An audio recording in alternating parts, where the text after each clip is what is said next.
नेपाली दिदीबहिनी तथा दाजुभाइहरू, जनता र राजाको संयुक्त प्रयत्नबाट 75 वर्ष अघि नेपालमा प्रजातन्त्रको मिरमिरे घाम उदाएको सुखद दिवसको सम्झना गर्दै हामी सबै नेपालीलाई हार्दिक शुभकामना व्यक्त गर्दछौँ।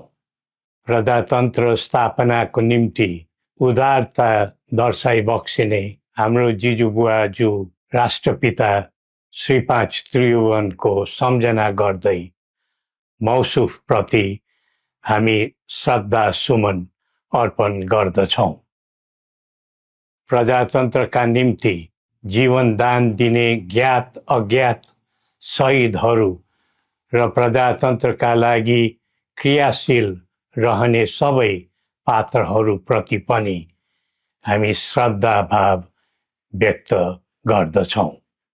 केही महिनाको झापा बसाई पश्चात राजधानी फर्किने क्रममा हाम्रो स्वागतमा सामेल हुनुहुने उपत्यकाका आदिवासी नागरिक एवं आम जनसमुदायमा हार्दिक आभार सहित धन्यवाद अर्पण गर्दछौँ। मुलुक असामान्य अवस्थाबाट गुज्रिरहेको वर्तमान अवस्थामा हामीप्रति दर्शाएको यस्तो प्रेम र सद्भावले हाम्रा मन र मुटु मात्र छोएको नभई हाम्रा निम्ति एउटा अटल दायित्वबोधको प्रेरणा पनि मिलेको छ। सिङ्गै मुलुक यति बेला अस्वाभाविक छटपटीको भुमरीमा फसेको छ। देशको अस्मिता र अस्तित्व नै सङ्कटमा परेको महसुस हरेक देशभक्त नेपालीले गरिरहेका छन्। विगतमा अनेकौं नाममा आन्दोलन र सङ्घर्ष भए। सङ्घर्षको आडमा परिवर्तन पनि गरिए, तर सबै प्रकारका परिवर्तनहरूले नेपाल र नेपालीलाई के दियो भन्ने आत्मसमीक्षा गर्नुपर्ने समय अहिले आएको छ। हाम्रो शत्रु विपन्नता र अस्थिरता हो, तर एउटा नेपालीको अर्को नेपालीलाई बैरी ठान्ने अवाञ्छित संस्कृतिलाई हामीले बढावा दियौँ, जसका कारण देश आज इतिहासकै सबैभन्दा गहिरो दर्दनाक स्थितिमा आइपुगेको छ। त्यसैले कठिन परिस्थितिमा परेको आजको मुलुकमा परस्पर घृणा र द्वन्द्वको राजनीतिमा पूर्ण विराम लगाउँदै सद्भाव र एकताको राजनीतिक संस्कृतिको प्रवर्धन गरौँ। प्रजातन्त्रमा राज्य व्यवस्था र प्रक्रिया संवैधानिक मान्यता अनुरूप चल्नु उपयुक्त हो।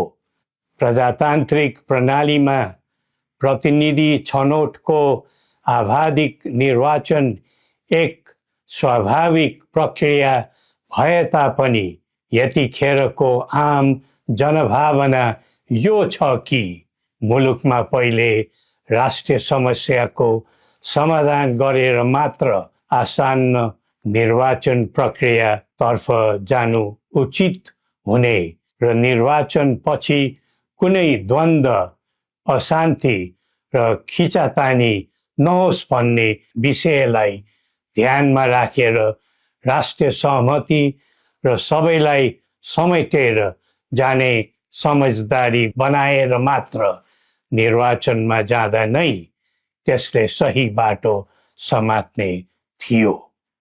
वर्तमान अवस्थामा अधिकार मात्र खोज्ने तर कर्तव्य नसोच्ने प्रवृत्ति मौलाइरहेको यस्तो दुःखद परिस्थितिमा आलो पालो भाग लगाएर खाउँ भन्ने सोचले होइन, मिलेर काम गरौँ भन्ने कर्तव्यबोधले मात्र मुलुकलाई नयाँ गति दिन सकिन्छ। प्रजातन्त्रमा जनता आफै जागरुक बनेर समाज र राष्ट्र सेवाको सत्कर्ममा अग्रसर हुनु पाउनु पर्ने हो, तर कसैलाई खुसी पार्नु पर्ने अनि कसैबाट तोकिनु पर्ने आध्यात्मिक व्यवस्थाको जन्जिरमा बाँधिनु परेको छ। देशको भू बनोट तथा समाजको प्रकृति सुहाउँदो व्यवस्था र प्रणालीले मात्र दिगो र सकारात्मक परिणाम दिन सक्छ। आम जनताको समग्र हित हुने तथा विश्व सामु नेपालीको उच्च शिर हुने व्यवस्था नै प्रजातान्त्रिक व्यवस्था नेपाललाई सुहाउँछ। कुनै व्यवस्थाको राम्रा र असल पक्षहरू टिप्नु र राख्नुपर्छ। जुनै व्यवस्थाको नराम्रो र खराब पक्षहरू हुन्छन् त्यस्तालाई फाल्नु र फ्याँक्नु पर्छ। त्यसैले विश्वका कैयौँ राष्ट्रहरू पहिले आफ्नो देश, पहिला आफ्नो जनता र पहिला आफ्नो आवश्यकता भन्दै त्यही प्राथमिकतामा प्रजातन्त्रको पाइला बसाइरहेका छन्। हो, हामीले पनि हाम्रो धरातलीय यथार्थमा उभिएर प्रजातन्त्रको प्रयोग, परीक्षण र प्रशोधन गर्दै जानु पर्दछ।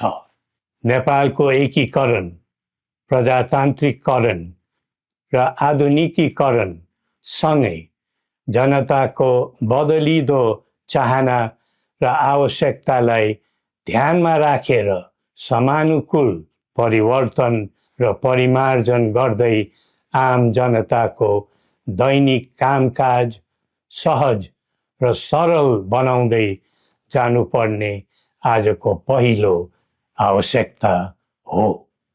प्रजातन्त्रमा सबै थरी विचार, सबै थरी संस्कारको आधार हुनु पर्दछ। सबैले सबैलाई कदर गर्ने समन्वयकारी गुणबाट नै सामाजिक मूल्यको प्रजातन्त्र दिगो र दरिलो हुन्छ। अरूको भरमा परेर हामी अक्करमा नपरौँ। श्री पशुपतिनाथले हामी सबैको कल्याण गरून्। जय नेपाल।